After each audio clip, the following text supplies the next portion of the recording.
এজন্য মৃত্যুর আগেই আপনার চেহারাটারে কিবলার দিকে ঘুরান। কেন ঘুরাবেন? এখানেও একটা রহস্য আছে। মুহাদ্দিসিনে কেরাম বলেন, লাশ কবরে রাইখা যার যার মতো যখন সবাই বাড়িতে চলে যায়, জানতে চাই সেখানে প্রশ্ন করা হয় কি হয় না? প্রশ্ন করা হয়। প্রথম প্রশ্ন করা হয়, বলো তোমার রবের নাম কি? মান রব্বুকা, তোমার রবের নাম কি বলো। যদি আপনার ভিতরে রবের পরিচয় থাকে, রবের সাথে সম্পর্ক থাকে, তো আপনি বলবেন রব্বি আল্লাহ, আমার রব একজন, তিনি হলেন কে? প্রত্যেকটা জিনিসের প্র্যাকটিস লাগে। প্র্যাকটিস ছাড়া কোনো জিনিসের সফলতা আসে না। যেই লোকটা কোনোদিন বল খেলায় নাই, ব্যাট হাতে নেয় নাই, তাকে যদি ব্যাট হাতে ধরায়া দিয়া মাশরাফি বিন মর্তুজা সাহেব, তাকে যদি বলা হয় যে সম্মানিত বোলিং সাহেব আপনি বল করেন, আর যেই লোকটা কোনোদিন ব্যাট হাতে নেয় নাই, তারা যদি বলা হয় আপনার ব্যাট দিছি, প্রত্যেকটা বল 6 আর 4 মারবে, পারবে? ওই হাত ঘুরানি দেখলি তো ব্যাট থেকে দৌড় মারবে। ওরে আল্লাহ, ওই বল যদি চেহারায় পড়ে আউযুবিল্লাহ ছাড়াই তো মরণ আইয়া পড়বে। কথা কন না কা? প্র্যাকটিস নাই। কথা ঠিক না?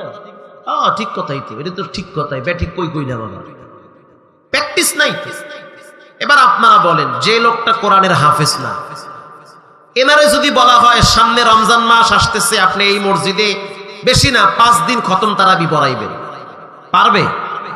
পিছনে মোটামুটি 10-15 জন বড় হাফেজ না ছোট হাফেজ থাকবে, তবে মুইও পারবো না, মোর আব্বাইও পারবে না। কারণ তার প্র্যাকটিস নাই, তো অভিজ্ঞতা নাই, চর্চা নাই। ও ভাই, এত নরমাল মনে করিয়েন না কবরটারে। আসছে ঘুনাই আসছে, কোন দোকানে আপনার কাপন চলে আসছে আল্লাহই জানে। সময় নাই বেশি, চলে যেতে হবে, যাওয়াই লাগবে, কেউ থাকতে পারে নাই। কত হাই কোয়ালিটির মানুষ এই বছরই চলে গেল, আপনারও তো সিরিয়াল চলে আসছে, আর কত চলবেন দুনিয়ায়? যখন প্রশ্ন করা হবে মান রব্বুকা, বলো তোমার রবের নাম কি, রব শব্দর বাস্তবতার মিল হয় নামাজের মাধ্যমে। মানে বাস্তব প্র্যাকটিস হলো কিসের মাধ্যমে? আমার দিক খেয়াল করেন, বলেন কিসের মাধ্যমে? গুরুত্বপূর্ণ কথা, নামাজের মাধ্যমে। আপনি যদি নিয়মিত নামাজ আদায় করেন, হাত বাঁধার পরে তখন সূরা ফাতিহা পড়বেন কি পড়বেন না?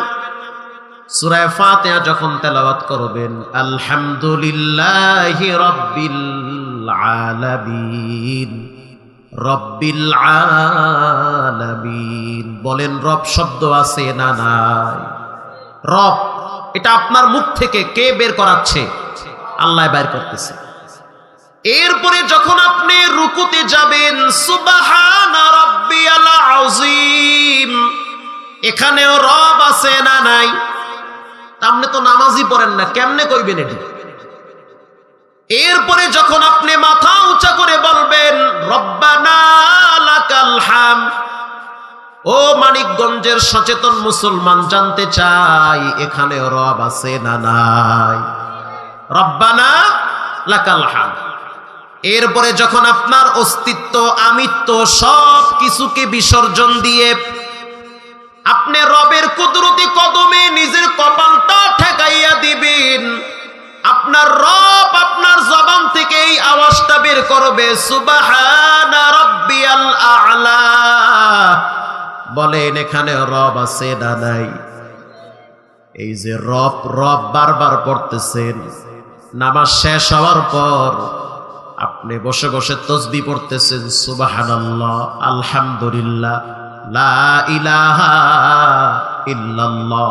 এটা আলাদা জগতের একটা শান্তি। যে পড়ে সেই বুঝে, যে পড়ে না সে বুঝবে না।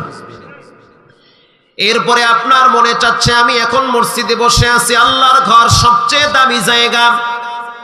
চোখ বন্ধ করে আপনি তাসবিহ পড়তেছেন, হঠাৎ আপনার মায়ের চেহারাটা চোখের সামনে ভেসে উঠল। আপনার মনে চায় আমার মায়ের জন্য আমি একটু আল্লাহর কাছে দোয়া করি। দুইটা হাত আপনি তুলে দিয়ে বলতে আছেন রব্বানা আতিনা ফিদ দুনিয়া হাসানাতাও ওয়া ফিল আখিরাতি হাসানাহ ওয়া কিনা আযাবান নার। এরপরে আপনি বলতেছেন রব্বির হামহুমা কামা রব্বায়ানি সগীরা। জানতে চাই এখানে রব আছে না নাই? আল্লাহ শিখাইয়া দিছে তোমার মার জন্য বাবার জন্য দোয়া করবা, রব্বির হামহুমা, রব দিয়েই শিখাইয়া দিছে। তার মানে বান্দা তুমি মরলে তোমাকে রব সম্পর্কে কবরে প্রশ্ন করা হবে। আল্লাহু আকবার! কেমনে আল্লাহ মিলাইয়া দিছে। আজকে সেই নামাজ সাইরা দিয়া দুনিয়া নিয়ে ব্যস্ত হয়ে আছে, সেই নামাজের খবর নাই, টাকার পিছনে ছুটছেন, বাড়ি গাড়ি ধন সম্পদের পিছনে দৌড়ান। আপনার চেয়ে অনেক বড় প্রভাবশালী মানুষ আজকে নিস্তব্ধ হয়ে কবরের মাটিতে পড়ে আছে। আপনারও টাইম হয়ে গেছে, চলে যাওয়া লাগে। মুসলমান ভাইয়েরা আমার, রাসূল বলেন আল্লাহর কাছে সবচেয়ে প্রিয় হলো নামাজ। কষ্ট হয়, আমার শরীরটাও ভালো না, আমি আস্তে আস্তে কথা বলতেছি। 2 নম্বরে রাসূল বলেন আল্লাহর কাছে সবচেয়ে প্রিয় বিররুল ওয়ালিদাইন, যারা মা বাবার খেদমত করে তারা আল্লাহর কাছে প্রিয়। যাদের আব্বা আম্মা বেঁচে আছে মনে করবেন আপনার জান্নাত ঘরে আছে। যার আব্বা আম্মা নাই সে বুঝে কত বড় নিয়ামত জীবন থেকে হারায় ফেলাইলা। বাসায় গেলে আমার বাচ্চা মেয়েটা একটা বারও বলে না বাবা তুমি কি খাইছো। ঢুকার সাথে সাথেই বাচ্চা মেয়েটা দেখি হাতের দিকে তাকায়, তার মানে মজা আছে কিনা। কথা কন না কা? হ্যাঁ ঠিক কথা, এটা আপনার আমার বাচ্চা একই অবস্থা। বাচ্চা মানুষ বুঝে না, তো মজাটাই বুঝে। স্ত্রী চিন্তা করে কি পরিমাণ মাল কামাইছে। আর যখন মা বেঁচে ছিল তখন বলতো মাহমুদুল হাসান কিছু খাও নাই রে বাবা, তাড়াতাড়ি খাবার খাও। কারণ বাচ্চার চেহারা দেখলি মা বুঝে সন্তান বুঝি কিছু খায় নাই। আল্লাহ পাক বলেন ওয়াহনানা আলা ওয়াহানি ওয়া ফিসাল। ও পৃথিবীর মানুষ খবরদার, কষ্টের পর কষ্ট একজন নারী তোমার জন্য করেছে, তিনি হলো তোমার গর্ভধারিণী মা। আমি রবের পরে তার খেদমত করো, আমি আল্লাহর পরে তার গোলামি করো। তার মানে মা বাবার খেদমত করো। আল্লাহর সন্তুষ্ট অর্জন করতে হইলে মা বাবার সন্তুষ্ট অর্জন করা লাগবে।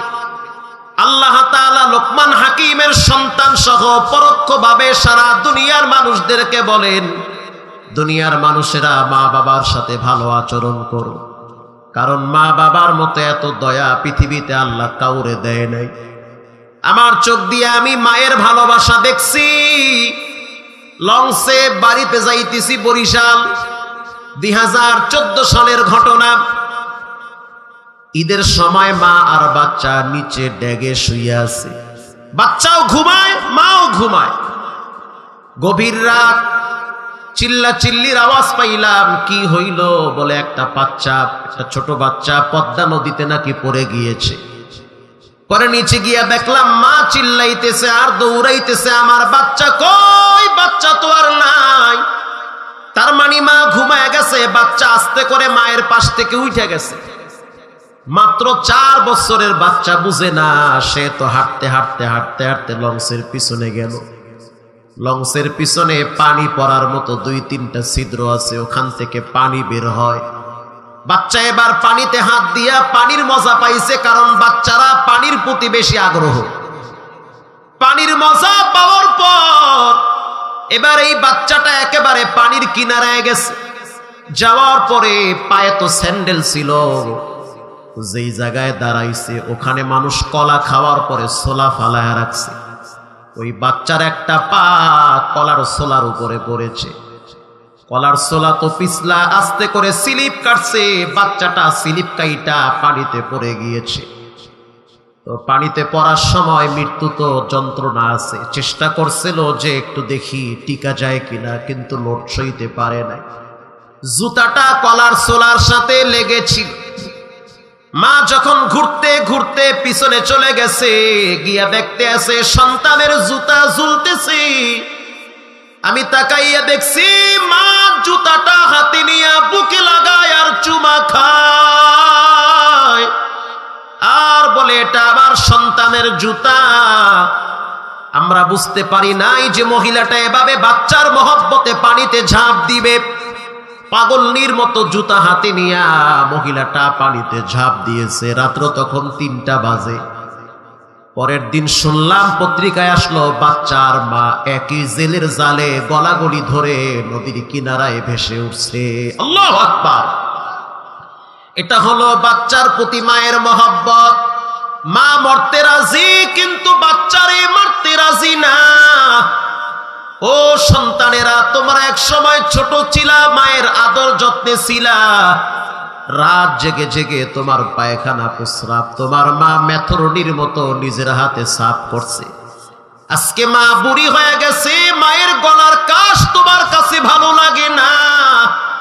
2 দিনের বউয়ের প্রেমে পাগল হইয়া সন্তানের মহব্বতে মায়ের কথা আজকে তোমার কাছে ভালো লাগে না। বউ মরলে, চলে গেলে বউ পাওয়া যায়, সন্তান মরে গেলে সন্তান পাওয়া যায়। কসম আল্লাহর, একবার যদি মা মরে, কসম আল্লাহর, ওই শূন্য স্থান জীবনে পূরণ হবে না। আল্লাহু আকবার। এখানে কোন মায়ের সন্তান কি আছেন? হুজুর, আমি আমার মাকে নিজের হাতে কবরে রাখছি। আছে মা নাই। আজকে আমার আনন্দের দিন, টাকা পয়সা, এসি লাগানোর মতো সম্পদ আছে, চাইলে পারি না, কারণ মা তো দুনিয়াতে নাই, চলে গেছে, কবরের বাসিন্দা হয়ে গেছে। আমি এই বছর ঈদের সময় প্রচন্ড বৃষ্টি হয়েছিল, আপনারা দেখছেন কোরবানির সময়।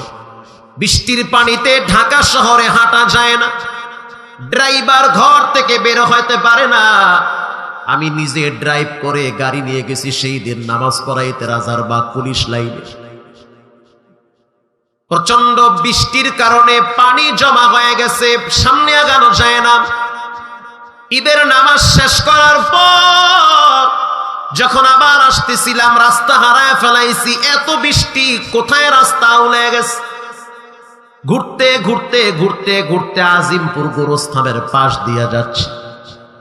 ও ভাইরা আমার, আমি চোখ দিয়া দেখলাম কয়েকটা যুবক বৃষ্টিতে ভিজতেছে, যায় নামাজ কান্দি নিয়া আজিমপুর গোরস্থানের কিনারায় দাঁড়ায় দাঁড়ায় কাঁদতেছে। চোখের পানি আর বৃষ্টির পানিতে জামা ভিজতেছে। গিলাস নামাইয়া দৃশ্য দেখলাম, এটা হলো মা বাবার ভালোবাসা। একজন তো দেখাই চিনা, কাছে আইসা বলতে, হুজুর আপনার বয়ান তো আমি ইউটিউবে অনেক শুনি, আমি এখানে চাকরি করি একটা মাল্টিন্যাশনাল কোম্পানিতে, লক্ষাধিক টাকা বেতন পাই, সুখের দিন মা আজকে দুনিয়াতে নাই। অথচ আমি সাহেব হওয়ার পিছনে, স্যার হওয়ার পিছনে আমার মা কদু বিক্রি করে, ডিম বিক্রি করে আমার পরীক্ষার ফিস দিয়েছে। আজ যদি আমার মা থাকতো, কলিজাটা ভরে যেত। ঘরে গেলে কত মানুষ দেখি, কিন্তু আমার মায়ের বিছানাটা দেখি খালি। আমি আমার আব্বারেও পাই না, মাকেও পাই না, কারণ মা বাবা 2 জনের কেউ নাই। মাঝে মাঝে স্ত্রীর কাছ থেকে, সন্তানের কাছ থেকে এমন কষ্ট পাই, তখন মাকে খুব মিস করি, বাবারে মিস করি। যদি আব্বায় থাকতো, সান্ত্বনার বাণী দিত। এই সমাজে লক্ষ লক্ষ মানুষ ফ্যামিলির যন্ত্রণায় ভুগে, আছে না নাই? নীরবে চুপচাপ কান্দে আর কয়, আল্লাহ যদি আজকে আমার আব্বায় থাকতো, সান্ত্বনার বাণী আমারে শোনাইতো। আজকে সুখের দিনে বাবারে হারায় ফেলাইছে। আল্লাহ কয়, ও দুনিয়ার মানুষ, খবরদার বাবার সাথে বেয়াদবি করবে না। যাদের বাবা নাই, কবরস্থানের পাশে দাঁড়াইয়া বাবার জন্য দোয়া করো, বাবার জন্য নেকির জন্য কিছু দান করো, খায়রাত করো। মুসলমান ভাইরা আমার, এখন আর কেউ বলে না সন্তান কেমন আছো, নিজের শরীরের প্রতি যত্ন নিবা। মা বাপ মইরা গেলে আর জীবনে কেউ বলবে না, এটা মা বাবাই সবচেয়ে বেশি বলতো। আছেন কোন মায়ের সন্তান? পুরা মজমার ভিতরে আমি একজন মায়ের এতিম সন্তান চাই। গোরস্থানের জন্য, জীবনের শেষ বাড়ির জন্য আমি 20,000 টাকা দিব। আপনার বেতন থেকে হোক, ব্যাংকে টাকা আছে হোক, নিজের পার্সোনাল ব্যালেন্স থেকে হোক, 20,000 টাকা আমি গোরস্থানের নির্মাণের জন্য দান করব। পাশে মাদ্রাসা আছে, এতিম বাচ্চারা এখানে লেখাপড়া করে, ঠকবেন না। জীবনে শুনি নাই দান করলে কেউ গরিব হয়।